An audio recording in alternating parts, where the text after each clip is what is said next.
We are hitting back, biceps, and actually we're gonna isolate some forearms today, which we have not done in a really long time, but we're gonna save those for the end. Here's why. A lot of times you guys will reach out to me when we're training biceps and back and say, hey, my forearms are cramping, they're giving out on me before the workout's over. So we definitely wanna isolate and target forearms first, because we definitely need our forearms to be strong and to help us with stability through our back lifts and then our biceps. So we're gonna save and isolate those at the end. But just real quick to touch on the answer to that question about your forearms when we're training back and biceps and them giving out. A lot of you are very frustrated about that. That was how it was for me too. It just takes time. You know, your muscles are gonna develop at a different pace. So if your biceps are developing faster than your forearms, take the exercise I'm gonna show you at the end today and start maybe adding in even a little bit more than I schedule it for you to try to get those forearms to catch up. An option to use are like grips, like wrist wraps and stuff. That'll help you when you're going through rows and everything. But I believe that unless you're doing crazy amounts of weight, trying to do powerlifting, PR, I prefer not to use the straps. They do help you pull through the elbow, but they weaken your grip strength. And so I want to keep a strong grip. So like I said, if it's crazy amount of weight, you're going for like a 1 rep max or something, then yeah, that makes sense to wear wrist wraps or strap on onto the weight. But I think that just overall working on your grip strength consistently on back and biceps is the best answer, because then that forearm pain is going to go away. Here we go. So first movement we're going to do here is just an overhand grip, lat pull down here on the overhead cable. The reason why this is such a popular movement and such a stable is because it's so effective. Think about it. When we're doing this movement, this is the same form we would use on a regular pull-up, on an overhand pull-up. So this is really good practice too if you're not able to do pull-ups or you're not able to do very many of them. Practicing here with a weight that you can control, pulling through your elbows, keeping your chest up, this will help you build up the strength to do pull-ups. So if someone comes to me and wants to do pull-ups and can't do them, this is the first place I'm gonna send them. So for that reason, but among a ton others, this is working the entire back. We're getting a bunch of blood into our back. We're getting a really good stretch here in our lats. And because we're doing an overhand grip, it's a little bit easier to pull through that lat and that elbow and leave the bicep out of it than it is with an underhand grip, because then the bicep can get more involved. So I love these. Nothing fancy here, no drop sets, no anything. It'll just be straight reps and sets. Let's head over there. And you're gonna walk backwards for a sec. And I'll show you what we're doing next. So, not very much weight here, because we're gonna really need to use our core, but we're also gonna put our butts against something for stability. So we're gonna do a bent over row with dumbbells, and we wanna make sure that we're really focusing on protecting our spine here. So I'm gonna have about a shoulder width apart stance. My butt is against, you can put it against the wall. I'm just putting it against here the squat rack for filming's sake. I would usually put it against the wall or something. It's just a little bit easier. But this is where I want to be, right here. See how I have a flat back, my chest is up, I'm not rounded over like this. I'm creating that flat back. I have tension here in my hamstrings, my glutes to help me support. My core's tight, my chest is up, and this is my frame. So when I'm picking up the weight, I want to make sure we protect our back as well. So here we are. I'm set up. Now all I'm gonna do is pull through my elbows and alternate reps here. So I wanna feel that stretch as it's hanging and then squeeze as I pull through my elbow. I'm feeling that squeeze right here in that lat, just like that. So our grip, it's kind of like a neutral grip. It's not completely overhand and it's not even completely hammer. It's just kind of like a comfortable in between. I don't really know what to call that. So you're pulling through that lat, elbows following, full squeeze. Full stretch. You're just alternating there. But again, you don't want to use too heavy of weight, because we want to make sure we're focusing on control. And trust me, even with, I only got 30s here, this isn't the working weight I would use. I go a little heavier than that, probably like 50s. But still, I'm going to be dying when I can easily do normal rows, dumbbell rows with hundreds for 20 reps, no problem. But doing them in this fashion, holding two, alternating, your core gets worked so hard, because as I'm pulling this up, I got to keep that stabilization in my core. So not only are we working the back, we're also really working that core too. All right, over here. This is something I know we haven't done on this platform. because I actually started doing this not too long ago and I really, really liked it, so I want to share it with you guys. So what I do here is I'm going to grab a hammer grip attachment here for the cable.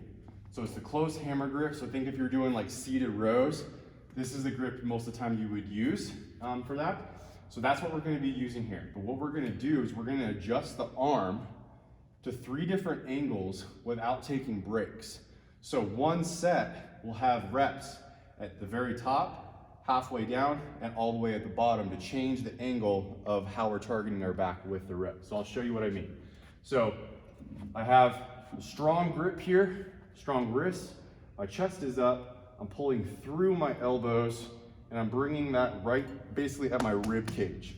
So you're stretching, my weight's back, I've got a nice wide stance, my core, my glutes are engaged for stability, pulling through those elbows, feeling that open up and stretch. We don't want to just stop here. We got to open up and stretch, let that lat stretch while still under control and not letting it pull forward. So the chest is up, feel the stretch, bring those elbows up or back as that chest comes up. See that right there? Elbows come back, chest is up. That's what helps me squeeze through there. So then I'm just going to move it down. So that would be about parallel for me. So now we're at a parallel, we're at a straight angle here. So the first one was up to down, now we're straight. Same movement, chest is up, stable through my stance, getting a full stretch. Elbows come back, chest stays up, squeeze. Still no break. Now we're going down all the way to the bottom. You're rowing from low to high. So you're a low cable row now. Same thing, my chest is still up, my weight's back, pulling to my ribs. So we just did the same movement, but at 3 different heights to target the back and lats from 3 different angles.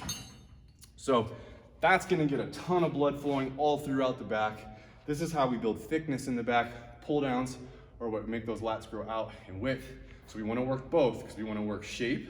We also wanna have some muscle thickness and quality there too, not we wanna be strong. Okay, so this one, I'm gonna give you 2 options on how you wanna do this. So the easiest way, which honestly is the way I probably would prefer you do it, and that's nothing against you or your ability or skill level or anything like that. It's just as simple as I'm not there with you, and if there's just a little tweak, when I'll show you when we get to it, that it's easy to put your back in a compromising position, and we don't want that. So the easiest way to make sure we don't do that on these is just to lay on a flat bench like this. So my back, everything's fully supported, I got my feet on the floor, and all I'm doing is a dumbbell lat pull over here. See how I have my palms open and up, and I'm getting a full stretch? This is different than when we target chest.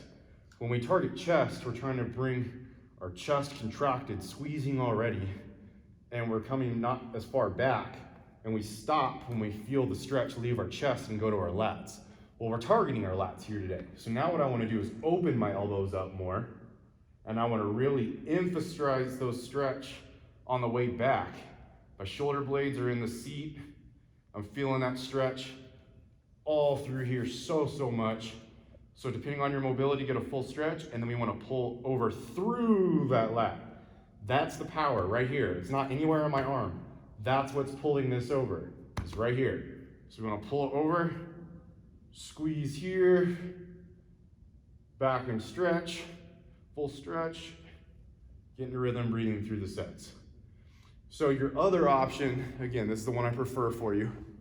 Your other option on how to do this is you do a bridge. So your shoulder blades, which like I said, you're digging your shoulder blades into the seat, are the only thing on the seat. Your stability is here in your heels. You're keeping your glutes contracted, so you're creating a flat surface here. Your core is contracted, and then you're pulling over like this. The benefit to this is if I push through my heels, I can help myself emphasize the stretch a little more and then pull back through. But again, because I'm not there with you, and it's just the simplicity of your butt dropping or overarching your glutes, and then something twinges, to me it's not really worth it for you to do it that way. I would just prefer you do it the first way, but that's up to you. We're finished with our back movements now because we started with the overhand grip lat pull down. We moved over and we did the rows here with the dumbbells. Really required a lot of core strength. We did a ton of volume of rows there on the cable from 3 different angles, and then we really stretched and contracted those lats to finish. But I do want to hit one bicep movement and one forearm movement like I was telling you guys about in the beginning. So our bicep movement, you're like, why are we only doing one? One's all we're gonna need for today. You've been using your biceps all day, so your biceps and your forearms have already been getting worked. But that doesn't mean we're gonna take it easy on them. So I'm grabbing an easy bar. So this is easier on your forearms. If I wasn't gonna have us isolate forearms after this, I probably would have us use a straight bar.